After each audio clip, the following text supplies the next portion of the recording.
Good job. How are you? Good. I want to ask you, what do you think about 9/11 being an inside job? What?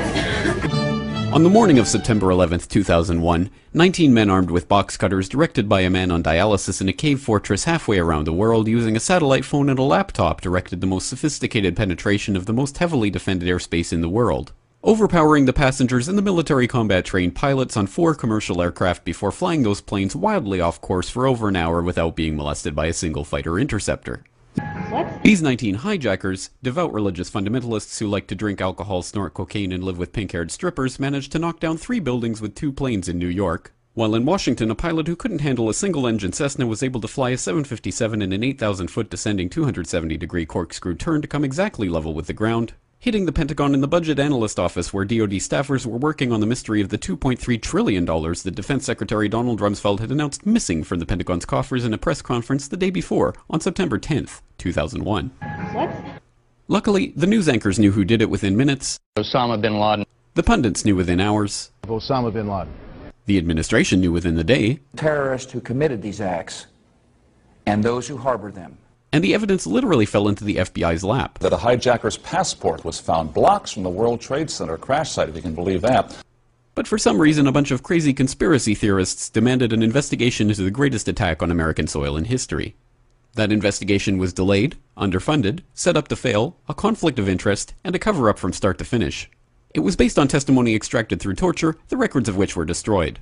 It failed to mention the existence of WTC-7, Able Danger, P-TECH, Sibel Edmonds, OBL and the CIA, and the drills of hijacked aircraft being flown into buildings that were being simulated at the precise same time that those events were actually happening.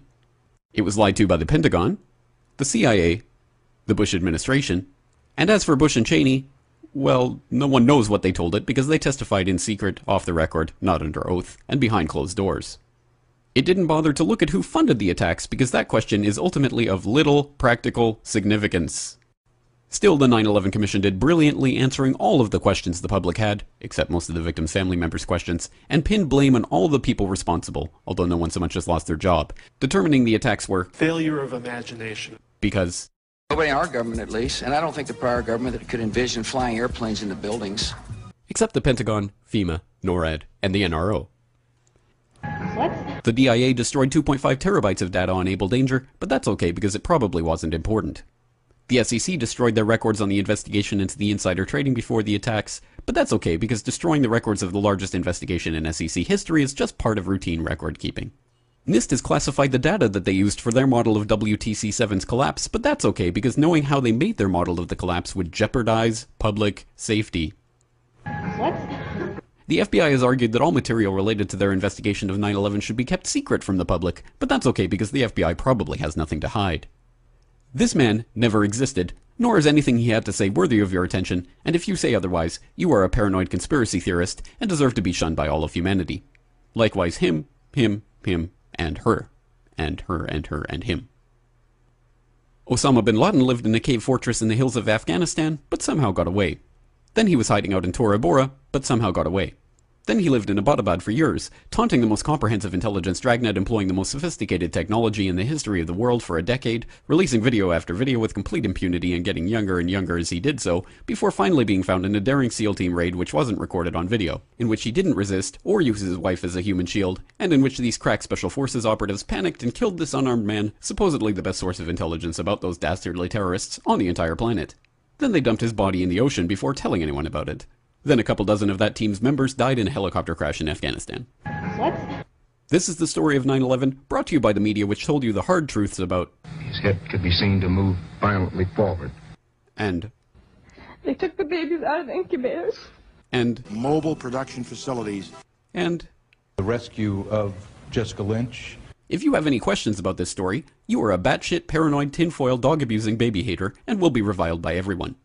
If you love your country and or freedom, happiness, rainbows, rock and roll, puppy dogs, apple pie, and your grandma, you will never ever express doubts about any part of this story to anyone. Ever. This has been a public service announcement by the Friends of the FBI, CIA, NSA, DIA, SEC, MSM, White House, NIST, and the 9/11 Commission. Because ignorance is strength. What? Done! I got it! I lost my husband. My son. My uncle. My nephew. September 11th, 2001. Most people don't know a third tower fell that day. The government says fire brought it down. The collapse of World Trade Center 7 was primarily due to fires. I, along with 1,400 other architects and engineers, have found the government's conclusion to be physically impossible. Impossible. We need the truth about what happened that day. Go to rememberbuilding7.org. Why it fell, why it matters, and what you can do.